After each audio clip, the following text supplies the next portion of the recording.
Welcome to the show. I'm Veronica. If you're out getting gifts this year, I want to recommend you give the gift of yourself. And I don't mean to use a cliche, but there are so many areas you have to offer the world that should be explored and shared. God gave us motivational gifts, and we all have them, Christian or not. But if we do direct them in the right direction, we can change the world one step at a time. There are 7 gifts or personality traits mentioned in Romans 12. Perceiver, server, teacher, encourager, giver, ruler, and mercy. Your levels of strength in each one will determine what you want to do with your life. But your heart will determine the impact you'll make in the lives of others when using these gifts. Today, you'll meet 2 different people and find out how they use their gifts and how they play out in everyday life. Amber, thank you for being here. Thanks for having me. So you have gifts. I hope I do. Yeah, and you're such a blessing to me because of your gifts, actually, and what I'm doing here at the studio. So I appreciate you, and we get a chance to talk about that. It's kind of funny. There's some people in life when you ask them what they want for Christmas, they'll say, "I want my house cleaned," or something. You can't just buy them a present. Because they want something done, and I would say that they operate in the gift of server because that's what they think of. And I'm less of a server, I'm more of a gift giver, so I automatically think of gifts. Yeah. I'm definitely more of a server. Yeah. I think some came from my mom to show me that that's what I was supposed to do. Uh-huh. She showed me to do the same thing. So when I see a need, I try and fill that need. And service is free. It costs your time. So I'm trying, as she did, to pass it along to my kids. Yeah, and that's great. Do you find yourself really busy because everybody needs help? Yes, yes. Especially when, you're part of a congregation, when you are, the Bible says to take care of our widows and those in need. Well, what is the definition of need? Because there could be some rich people who need your time because you can't buy that. Mm-hmm. So frequently I drag my children along with me to do cleaning house after someone has a surgery or something like that. And that's something that, sure, they could pay for it, but when it's someone someone who cares, who's willing to do that for you, it means so much more. Mm-hmm. So I hope they learn that. Yeah.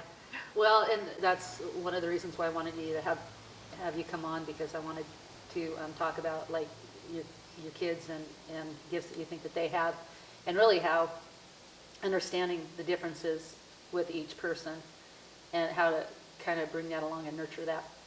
But let's start though with you. You took the gifts test, and by the way, if you come to our studio, which is also a Gifts Shoppe, you can take the Gifts Survey. And anyway, it's so we understand kind of who we are, and it helps us appreciate people that aren't like us, too, because we all have our strengths and weaknesses. But anyway, what are your strengths as far as the gifts go? Well, I scored the highest in service, which is not a surprise to me. Yeah, and second highest, I guess, was in giving. And I want to point out that's not necessarily in monetary giving, but your time is very valuable as well. So I think some of the questions were geared towards that, and that's really important. Mm-hmm. And what was something that you scored lower on? Oh, teaching. And was that a surprise? Not really. I've been encouraged to be a Sunday school teacher, which I knew was not my gift. And so I've done it some, but I don't do it very often anymore. So you're the person at church that might have the vacuum cleaner. Yes. But you're not the teacher. I will cook, I will clean. And, people think that's kind of funny because I have 4 kids. But teaching my children is job enough maybe at this time, and later on maybe I'll be a teacher. But for now, in this moment, I don't think that's what the Lord has for me. Yeah. You know what, serving is the lowest on mine, and I actually clean the church. And I did that on purpose because I just thought it was sometimes I need to step back and be out of my comfort zone and not, like I scored high in ruling and that, and but not take the place. Sometimes we need to step back, I guess, from ourselves and sure. just do what needs to be done. Yeah. Sure. So, And I do try and teach my kids that. I think it's good to not necessarily question, but to take an overall big picture look frequently during your lifetime. Because things change. Mm-hmm. Before kids, with kids, after kids, that type of thing. Mm-hmm. And your prayer life kind of follows that same, I guess, road or journey. That's a better word for it. So. Now, we were talking about life, I guess we could say before kids, but our younger life, we were a little bit different, as you said. And you were explaining you didn't exactly live a Christian life. That is true. Neither did I. I was a Christian, but you wouldn't have known it. My heart was. I just was, felt like I just wanted to go and explore the world, and I did. But anyway, so using your gifts, how did you use them back then, and how did it impact people, do you think, versus now? It probably wasn't for good. Like, if someone had looked at me, they would have not thought I was a Christian either. Mm-hmm. I think the kindness never went away. I Mm-hmm. always wanted to help people, and I did do that. Mm-hmm. But it was probably in some really unhealthy relationships. Mm-hmm. Things that they needed to do for themselves rather than me do it for them. Oh, I see. So now you see something and you can discern how it will add to the good, whereas back then you still feel inclined to serve, but you actually wound up maybe putting yourself in codependent situations. Oh, yes, definitely. Interesting. I think that you're speaking to a lot of people right now because that's a habit that sometimes we all wind up entangled in. Yes, it's easy. And then unless you're aware that you need to be looking to change your habit or maybe stop altogether and go a different direction. So, but the friends you hang out with are going to be part of that influence. So until I changed who my friends were, that didn't change for me. Okay. Now there's somebody in my life, and I don't want to pick on them, so I'm not going to mention who they are, but they're an animal person, and they love animals, and I don't doubt a bit that God created that person to take care of animals because, and there's a lot of people watching that love animals too, and they probably feel the same way. But there's a tendency to overdo it, instead of having 3 or 4, even 5 pets, you wind up having 20, and so I think it's kind of like what you're saying, where, if you're guided by God, you're gonna use your gift in the direction that's more life-giving, whereas otherwise you might have, tend to get yourself in a bad place, trying to do That's good, true. Yes. but just maybe that wisdom from God isn't, directing you. Yes. Oh, I think that happens to people all the time. Yeah. Well-meaning people. Yes. Yeah, God bless them. Yes. Uh-huh. And a partial truth or something that you felt like you needed to do can turn into something that will, I think, lead other people astray as well. So you have to be careful. The world is watching, not that is so much as important, but your community, your neighbors, the people around you. So by your actions, you are reaching out to them or you're pushing them away. So just to be aware, what does the Lord got for me? What plan does he have? If you choose to do something on your own and you go full force, I think we have to be careful. Yeah. So. That's right. Okay. So what do you enjoy doing, just generally? I love baking cakes. That's probably my favorite. Really? Which turned into a service essentially at our church. Me and a couple girlfriends. I bet it did. We decided that getting married is expensive and we didn't want people to have that as an excuse. So we stepped up and said, if you want to get married, it'll be a cost. Whatever you choose, it'll be the cost, and our service we'll give that to you as a gift. So we've done a number of weddings, but we just felt that was the right thing, and who knew it would be a ministry. But here we are. I think we're working on 8 years later. Yeah, and I do remember talking about that and how impressed I was, because you were saying that, nowadays it seems like people don't honor marriage like the Bible honors marriage. And it's very important scripturally to get married. Now, at least in God's eyes. I mean, the government is a whole another story. But, Yes, it is. In God's eyes, he commands his children to get married.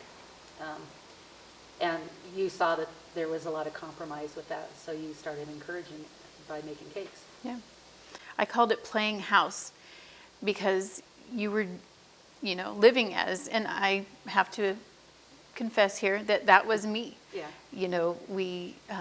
We're not following Christ like we should have been. Yeah. And someone stepped up when we started going back to church and said, well, what you're doing is not right. So it perpetuated a situation where we got married much faster than we probably would have had we listened to the world and, oh, it's okay, you can just live together. So I was truly grateful for those people who not only, said what you're doing is not right, but they offered a place for my husband to stay, which was great. And so, it only took us 6 months to get married. But now I feel like that's a better example for my kids to even pass along. So they see us making cakes, catering, doing that. And so now marriage is an exciting thing for my daughters especially. My main gift is perceiving and intuitive and things. And I use that gift, it's a prophetic gifting, and I use that gift to help choose guests on the show and what's going on in the world and what should people hear about, what's going on in our region, what's prime to talk about now. And I really have. Matter of fact, sometimes I get dreams talking about something that's important, and then I'll come and talk about that on the show. And I'm an encourager, and I love to encourage people to do what we're doing now and use their gifts and point it in a direction that's going to make them happy. Because as you said, when you don't use your gifts in the right way, it's actually can bring you into a place of codependency and bondage. Yeah. So, that's good. And so I just really want to see people, be encouraged by their gifts, that even if they're different, they came from God, and each person is unique. Absolutely. And then I want to point this out too. One of my other scores is a ruler, and that means kind of somebody who likes to start things and instigate things and business-minded. And I come up from a family of entrepreneurs that I've put this gift basket together, and shiitake mushroom gift basket, so they're available here at the shop. Colloidal silver, man, this is the most amazing stuff. I'm not a doctor, it's not FDA approved, but I can't speak enough about how this has changed my life, physically. I need less sleep because I feel better. But anyway, I can go on. And of course, and these are the video shows. So, my gifts are on display here at the gift shop, and that makes me, really happy. And that to be able to do that, it brings a lot of joy using my gifts. And it's encouraging to others who I see there are many. So that's a great thing. I'm glad. So you have 4 children. I do. And they're all different. And you see strengths and weaknesses. I don't want to talk about their weaknesses, but their strengths, and how you're able to kind of maneuver them and bring out the best. I know you teach them to serve. You teach them your gifts. And some of them probably go along with it because they operate in that gift too, and there's probably 1 or 2 of them that aren't servers that probably don't enjoy it quite as much. Can you explain? They disappear when work rolls around, yes. Well, Annalise is my best example of a little mom, I guess, but she's also an entrepreneur like you. She does so many things, but she sees an opportunity and she's gung-ho 100% in that direction. So that's amazing. Awesome. And I'm sure that the test will tell her which ones are her strengths again, but I can see that in her. And when she brings home little animals and things, I know that she's very merciful. Yes. Is she an encourager? She is. She encourages me a ton, even though she may not get all the thank yous that I need to give her. But anyway, well, thank you. God bless you. Thank you you. for all your help. Glad to do it. That you do in serving this locale here. So God bless you.